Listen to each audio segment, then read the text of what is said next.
And the story starts in New Wine. It was a few years ago now, but we used to go to New Wine every year for 12 years.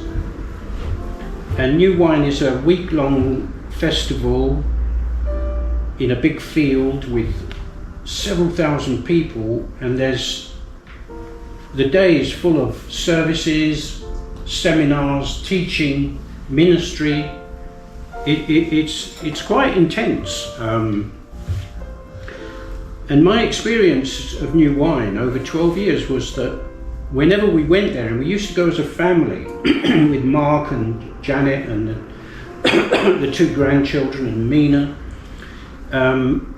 something always happened, something miraculous, very often. And this particular year, I always used to go to the morning service, the early morning service, and we had a minister called Charlie Cleverly, who was a minister from St Aldate's Church in Oxford, a well-known church. And he was preaching on the Song of Songs. And this was a week-long series of sermons on the Song of Songs.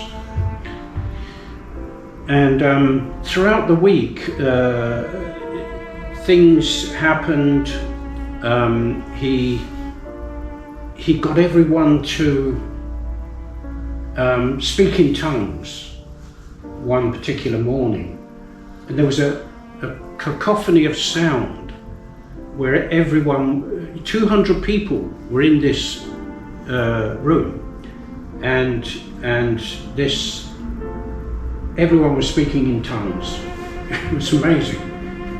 And then after that he said, okay, now we're going to sing in tongues. And there was no tune, there was no music. It was really, everyone was singing in the Spirit, and it was beautiful. It was a soaring sound of everyone singing in tongues. And everyone in the room was overcome with emotion. I mean, I was crying and laughing at the same time, and I've never done that before, and you don't quite know whether you're laughing or crying, but the emotion is so strong. It was so strong. Anyway, at some point, as he was going through the Song of Songs,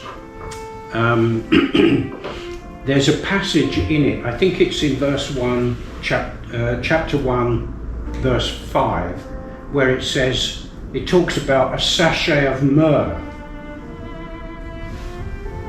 And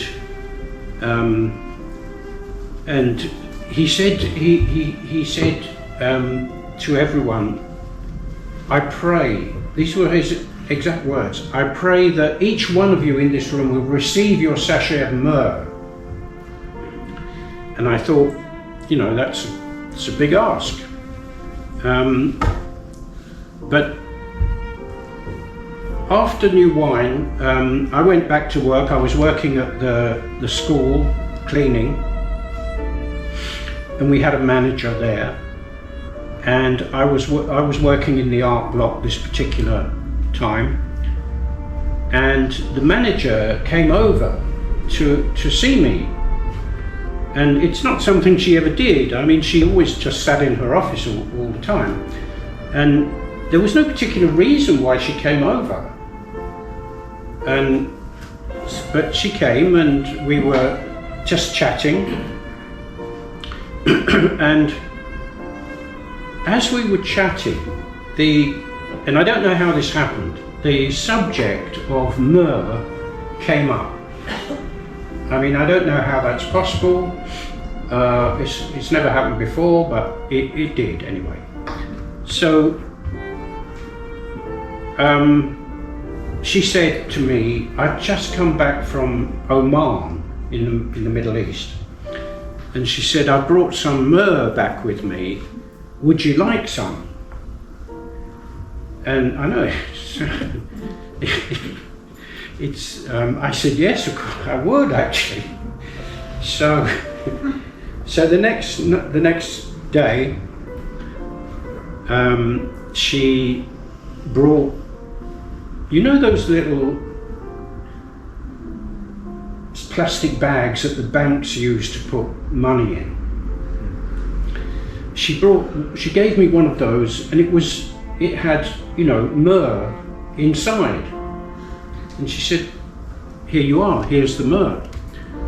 And I thought, well, there you are.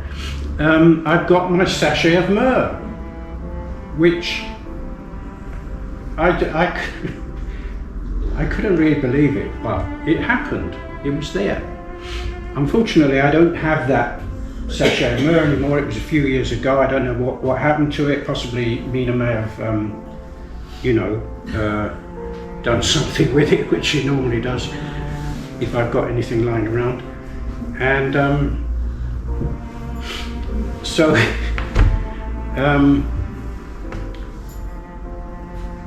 there you are. You know, I did receive a sachet of myrrh, and I don't know how it happened,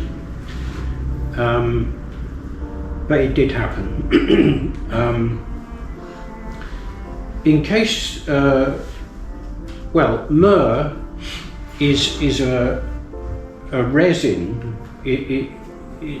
There's an oily sap that comes out of this bush, and when you make a cut in the branch, the sap oozes out, and it forms a sort of tear. I think it's called a tear, and it hangs there and it dries, and then it becomes a sort of solid, like a bit of crystal or something. And frankincense is harvested in a similar way. And of course those two things were given as presents to Jesus when he was born by the three magi. I don't have myrrh with me, but I have got some frankincense, and I can't remember how I got it. I had to hide it from Mina. She's never found it, fortunately. But here it is. So you can see this. Anyone can have some. I've had it for a long time. I have no idea where I got it from. And basically, you burn it, or you apply heat to it, and it produces a very pungent aroma and a bit of smoke as well. So I think it's what they put in use in the Catholic Church, is it, for the incense, maybe. But anyway, so that's the story. I can't explain it, but it happened. Amen.